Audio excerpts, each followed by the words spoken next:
All right, week 4.5, I guess, technically.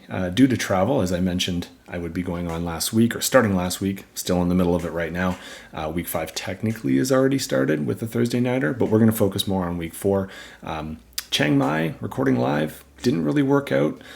Turning off AC in Thailand was not something I was going to entertain in a small filming environment, just wasn't going to work. So, spoiler alert, I am actually in Casa del Werner right now, filming and recording in Nairobi, which is super exciting, and I hope to do the same thing next week. But I wanted to make sure we mentioned week 4, a ton happened in the NFL, a ton happened in our league. I got a haircut, I'm back in Nairobi, so let's get going. NFL week 4, and we were pretending that week 5 hasn't already started, so I'll maybe only make a couple references to that. But looking back on week 4, it's given us a little bit of time to reflect on what matters. And I think there's 2 big trends that I wanted to point out. Number 1, we're starting to get some letdowns. In week 4, there was a few marquee matchups, and they didn't really pan out. We're getting much more blowouts than we are closer games. And some of the closer games aren't really close for the right reasons. Did some of my math and my research on my own. So there's 16 games for week 4. Only 6 of them came down to a single-digit difference of points. The average of all 16 was 15.8. So effectively, the average game, the differential was already 16 points. So over 2 touchdowns. That doesn't lead us to too many nail biters at the end. So if we're in it for fantasy purposes, maybe we got more points. That's pretty good. If you picked some of the teams that went off, good for you. But for actual football fans, that's kind of disappointing. Even if we look at some of the games that were close, 3 of the 16 came down to 3-point leads, or 3-point differential, which usually is pretty good. But some of them for weird reasons. Now, we got the Kansas City Chiefs and the Jets in the night game. I think most people that were tuning into that, unfortunately, weren't just looking for football. They were looking for the pop culture element that existed with. And instead of actually listing any plays, those people could probably tell you who was in the VIP box. Not just the one individual, but the whole clan who came along. I'm sure we've had, if you follow NFL, that's been reported on more than not. But essentially that game didn't really have a lot of the gusto that we thought, right? It wasn't really a great performance. You could probably switch the stat lines with quarterbacks. Mahomes did not look like himself. There was actually an article I read suggesting, was he on some level of drugs considering some of his decisions? I don't think so, because if you look at the end of the game, he actually did a really smart play where fantasy owners might be upset. He could have rushed for another touchdown, slid shy instead, stopping essentially the chance of the Jets getting the ball back, which in a 3-point game turns out is kind of important. Some of the other 3-point games, we did have Chicago-Denver, which wasn't going to really be known for a game that people thought would show the best of football. Let's say defense was more of an option, I think, in that game. But again, high scoring, 3 points. So for some, I bet you got what you wanted on that one. The other 3-pointer was Philly-Washington. And speaking of Mahomes and the smart decision, Philly went for it late. A.J. Brown owners know this because you got an extra touchdown out of it, but it does raise a little bit of a question. I mean, they scored, the ball went back to Washington, and Washington scored. So maybe we can criticize, but actually, if you watch that game, part of the reason they scored, after A.J. Brown catches it, he throws the ball on the defender's foot and gets a 15-yard penalty for unsportsmanlike, which is odd in a sport that if you clean a guy out and actually go to hurt him and you have a massive, a personal foul, it's also 15 yards. They don't really seem like they're comparable. Now, if you did read this week about anything about the referees, it probably wasn't covered because most people were focusing on how referees may or may not have been Swifties based on the calls in that Kansas City game. But I would say that maybe this is something that should be looked at. I don't think the two have equal value. Anyway, Washington came down, scored, it went to OT. The other game that was quite tight and went to OT was a 6-point lead because the touchdown decided at the end. But that's really only because in the Rams-Indy game, Rams coming out to a great first half and then deciding that defense and offense is optional and, maybe not necessary, completely blew their first half lead. So again, maybe a comeback story, but I don't think we saw kind of the big booms. I was really super pumped about games like Cleveland and Baltimore, and that was a stinker. Buffalo-Miami was the marquee matchup of the week. That was a bit of a stinker, so let's hope better for week 5. But it does kind of start to let us think of the teams are starting to become as we think they are, right? And if they've been doing it for a few weeks in a row now, it might not be a flash in the pan, Houston's offense might actually be good. Pittsburgh's offense might actually be that bad, and you're starting to see the lines affect it. We do still have 2 4-0 teams, Philly and San Francisco, so we'll see if the pressure of that ends up mounting too much. I think as the whatever NO starts to build, sometimes you do see that break a team down. We have coming into week 5, we have 2 winless teams. I think one we already know is already dropped because I was going to say this beforehand anyway, so Chicago fans don't get mad at me. Coming into week 5, the Bears actually had the first and second overall picks for next season. So let's see what they can do to screw that up, and a small winning streak that goes nowhere might be that. But good for them, and I mean, it's Carolina, so that doesn't really hurt at least one of the picks. Return to form for some of our defenses, right? Buffalo, point getters, congratulations. You got a little bit more than I think people thought against what was supposed to be a dominant offense.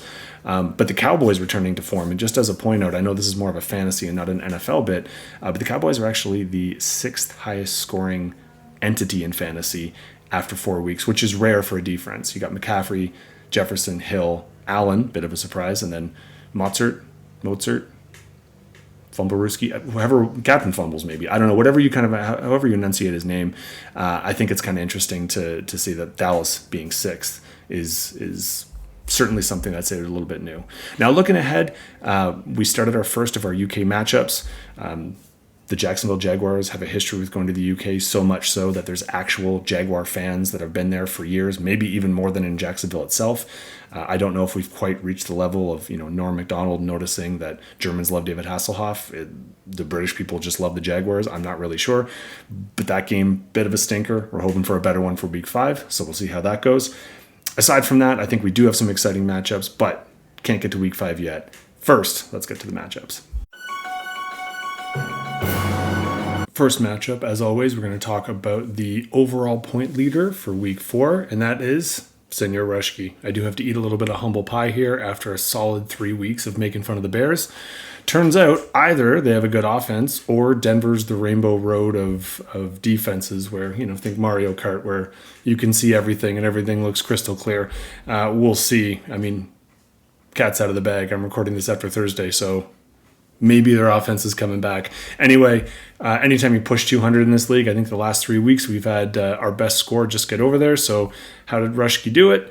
If you just look at the little kind of bit here, Hill massively underperformed, Metcalf, meh, Hopkins, okay, Sanders, not great. But that's literally it. Everybody else exceeded their expectations, and in some cases by doubling or even more than that, their predicteds. Bears are the big story, though, obviously. Herbert coming out and getting 3 times what he was supposed to. Fields, 4 touchdowns. That's going to make anyone's week, but especially considering where he's been the last couple weeks. DJ Moore having a great game. Then the usual candidates for Rushke. Allen had an awesome one. Dallas, as I mentioned in the intro, is the 6th highest scorer of all fantasy entities. So put those all together and you're going to have a good run. Marco, not so much. I think he came out of the gates. He was pretty happy with his Kirk call, and then everything else kind of fell flat except for his defense. And the mustard man himself, who now I believe is no longer on his team. He already identified one of his biggest issues, quarterback. So obviously he's already gone ahead and made that trade. He only started one, had another on his bench, but that was a good call because both his flex options outscored the Riddler down there. On the positive side, he does have some points on the bench in wide receiver, so he can get creative in future weeks. Plus, he hasn't had this issue all along, so now that he's addressed his quarterback issue, Marco's looking to make a push. Either way, congratulations, Rushke. Still don't like your name, but your team stepped up this week, so well done on the 200. The 1-2 matchup that we were looking forward to did not disappoint. Both teams overachieving on their predicteds. Gene's 160 would have been good enough against a lot of teams this week, but not good enough to take down Connor and Seamus. They once again have one of the top scores of the week, and one of the top scoring teams in the league, obviously. They're our number 1 seed, 4-0. We'll see how long this can last for, but with a team like this, it might be a while. Mahomes, definitely your biggest disappointment, but Diggs more than made up for it. Pakanakua more than made up for it. Andrews, you started the only tight end, I believe, in the top 5 this week because Cole Kmet was number 1, but I do not believe he was started in our league. I'll correct myself if I'm wrong. Andrews being number 2 at tight end. Moss, a bit of a disappointment, as was Gibbs, but I don't really think you have too much to worry about. Swift is overperforming right now, and if Diggs puts up these kinds of numbers, especially heading into the next couple weeks, you might be good to go. Now you're on the other end of the trade I just mentioned, so Love has been solid for you. You're going to have to dig in and perhaps Wilson might be getting a start sooner than later, because I think your other quarterback on the bench here, not necessarily someone I would count on in the next couple weeks. But so you down to this many quarterbacks is new for us. We'll see how that works. But right now, there's not much you can do in the wrong. Even starting the wrong defense didn't even bother you, so you could have actually had 12 more points. Gene, you were helped out a lot. Your running backs were huge. It must feel great to have Jacobs to finally break out and have kind of a bigger one. Williams has been consistently great. Allen did not save you as he has been in the past couple weeks, but Godwin did more than enough. Samuel getting hurt is a little bit of an issue for you, and Hawkinson is one of the first weeks he let you down at tight end. But overall, like I said, you scored enough to beat most teams. You just bumped into a bad matchup this particular week. So if we look down, your 160 definitely would have taken down the majority. So unlucky, Gene. You do fall a little bit now with being 2-2, but everyone so far that has gone up against Koopas Troopas has had the same fate. Let's see how it keeps working on as we move forward to week 5. The grudge matchup did not quite live up to the same level of intensity, although I'm hoping that some of the trash talk wasn't just on the YouTube comments, which I don't know if everyone caught, but maybe on some personal messages back and forth. Woody takes it down, though, and he jumps into our second seed, replacing Gene and sticking with his 3-1 record. Maxon fell a little bit, but still is 2-2. He's right in the hunt. Let's take a look at as to how. For Matty, his receivers, huge. I mean, Browns and Collins, would have taken down most people almost on their own. Throwing Hurts in his performance made up for your running backs, who unfortunately all 3 underperformed. And same with Tua not having a great look. New Orleans, but like I said, we can go and pick and especially tight end not working out for you. If you're going to have 2 players that score over 20 or 40, you're going to do fine in most weeks. So in this particular case, you did fine. On the bench, you didn't leave much, so you made most of the right calls. I think you're kind of hoping for a bounce back week for some of your middle guys, but Collins has been a huge plus this year. Brown obviously is been kind of hit or miss, and this was a definite hit. And Hurts has been pretty solid as it goes through. So well done on that one, Woody. Tough luck, Maxon. You did have some big performance. McCaffrey, running back, won this week, and not by that much. It wasn't that tight of a margin. Your quarterbacks kind of let you down. Cousins has been good for most part, but unfortunately he couldn't solve Carolina, and Goff didn't really do so well on Thursday night. Still falling victim to some of your receivers, although I have to say Addison, I can't really explain that offer. Normally that Addison-Cousins combo has been quite good for you. Gabe Dave stepped up, but that's about it. You kind of had a rough one. Some of your matchups, I would take that San Francisco over Arizona any week, but this particular week it didn't pan out for you.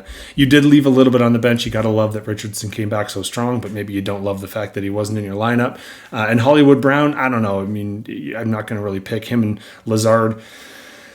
You never really know when they're going to go off. And in this particular case, I would understand why they weren't on your team. But a few of those changes, if they could have happened, maybe we could have swung it. But I think you got to chalk it up to just kind of a chunked week, especially by Minnesota. That kind of hurt you. I know Minnesota goes into Kansas City. Let's see if they can rebound. But long story short, you didn't get it done. Matty did. He's our second seed. Congrats, buddy. In what was our closest matchup, we're looking at just around the 5-point mark, just under 5 points difference. We got Timmy, and he made a whole week. Everyone was started. Nobody got hurt that I know of. And look at that. You put up 150. Well done, pal. You've had some bad luck the last couple weeks, so you went ahead and pushed through. No one really, you didn't have that 40-point output that some of the other guys did have, but you certainly had a couple guys in the 20s, and no one really tanked. I mean, Tyler Boyd was a bit of a disappointment, but this sounds sad, but 5 points from your tight end, most of us would take that in any given week, so he was fine there too. Baltimore's DU certainly benefited when the hyphenated wonder came out for under the center for Cleveland. He definitely helped Baltimore score a few more points than maybe they were supposed to. Got to feel good about Henry. And even Hall starting to kind of have a return to form, at least a little bit, putting in and being a more active part of the offense. Jefferson, I don't think you're really shocked there. And Baker Mayfield holding it up for Tampa Bay. I mean, I know you definitely weren't someone who came out and drafted a ton of quarterbacks, so getting some productivity at the position must feel fantastic because your skill players are definitely stepping up. Didn't leave much on the bench. I mean, A-Chain or A-Chan or whoever he's want to go by right now. He might be the real deal, but you never really know. He kind of got in there because the other guy had fumbleitis. Will that translate into something in the future? That's going to be up to you to try and figure out. But as far as I know, it sounds like you might have Cooper Kupp coming back next week. So best of luck there. But it looks like you may have been weathering the storm long enough. Randy, I don't know what to tell you, buddy. You're in the next room. I don't even know if you can hear me actually giving this, but knowing how competitive you are, I understand that this is slowly killing you inside. But again, you stepped up enough to beat a lot of teams this week, and you just bumped into someone who pumped it up a little bit more on you. Pacheco was huge. London, meeting predicted. Pierce meeting predicted. McLovin kind of doubling down. Usually these are all signs of things. I guess you could have used either that one breakout performance, or realistically, you got to look to your boy Burrow. In every league that I'm in, whoever has Burrow is either 0 for only has one win because you had to take him early or with a lot of money. And he is just not looking fantastic. Kelsey, unfortunately, had more of an average game. Maybe he just knew all too well who was in the booth. But other than that, I mean, I don't think you need to reinvent the wheel, but you might need to reinvent your quarterback situation because Jimmy G is not doing it for you either. You can take out a playbook out of Marco's and see if maybe you have to make a deal. Or, I mean, we're getting to that point, week 4 or 5. Now we start getting into some backup quarterback options for some of these guys. Either way, we could go through, and I think you left a few points that maybe if you would have put them in, but I think you made all the right calls given the information you had. You just need your guys to step up next week. So I'm cheering for you, Rennie. I don't want anyone to be over. So unless you're playing me, which I have not checked yet, I'm pretty sure you're not. I hope you do get your first win in week 5. But Tim, congratulations. You're weathering the storm here. Cup comes back. Everyone so far, knock on wood, is healthy for you. So well done this week, buddy, and best of luck in week 5.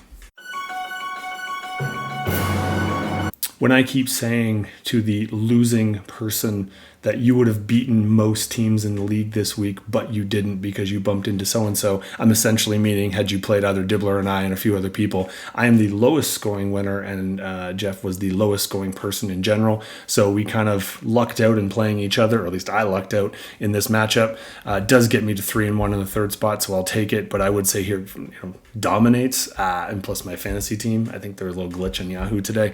But how did I do it? I mean, Lamar Jackson was a huge part of it. Kamara coming back was a monster for me. I mean, it showed I had to have patience because I couldn't PUP him on the bench, so it was definitely worth it. Kind of wish we were, it wasn't just check downs, but I mean, Carr's not getting any better, so if he wants to throw to Kamara 10 times a game, I'm cool with it. Even in general, my running backs, I'm pretty fine with. I mean, Ford wasn't really stepping up. Picked him on the wrong week. And if you look, I made pretty much every wrong decision. I think I left more points on the bench than most. But I had enough in there, even with Tank Dell tanking it and Olave doing next to nothing. So if I didn't have St. Brown, I would not have a whole lot in the receiver category. But like I said, I think I have some options for next week as we go forward. Jeff, super unlucky here, pal. Higgins, not feeling super healthy. You knew you had some issues with some of the depth. I think you thought Monty was out. I actually did in another league too. It wasn't until right before Thursday, the game itself, that it kind of came out that he could pop in, and then he knocked it out for 3 touchdowns. So on the plus side, that's a good news for week 5, Jeff. On the downside, bad news for week 4, Jeff, because that would have really helped you out. Stafford as well, your quarterbacks weren't necessarily the problem, but Geno kind of getting popped didn't look so great. Just realistically, we can go one by one, but you really pretty much underachieved in every position except for one. So it's one of those weeks, so we can just write it off for you. You're also in the over category, so I'm hopeful for you next week that both you and Rennie can pop into the 1 and 5. Although I didn't look, maybe you're playing each other. That would be exciting. Anyway, we'll get to that when we talk about week 5, which is just about next. All right, this unfortunately is where I let the cat out of the bag. I'd already mentioned that this is being recorded after the Thursday games, and how can you tell? Boop, we go to week 5 and we see already some points on the board. So I'm not off to a great start against Gene, and I definitely going to need this one. So we'll see how that works. Sadly, our offers aren't bumping into each other, but Marco's already at -1, so he's giving you a head start, Jeff. I think he's taunting you. Whereas we look here, and it looks like Kent is looking for another 200. The Bears obviously came on in full force. Unfortunately for Rennie, he's already a little bit lower, and so he's going to need Maxon to help him out a little bit. And we've got our 1-2. So back to back, we have 1 versus 2 in the schedule. So let's see if Woody can fare better than Gene did last week. Not only would he need the win, but to outscore him by quite a bit to really unseat him. But the win would definitely cement him as one of our top 2 in the league. So good luck on that one, Woody. And for everybody else, best of luck in week 5. I think, like I've mentioned, this is recorded in Nairobi, as will next week's. I will try and record it before I take off so I can do a lot of this in the airplane and actually get this to you before the Thursday night game next week. That would be exciting.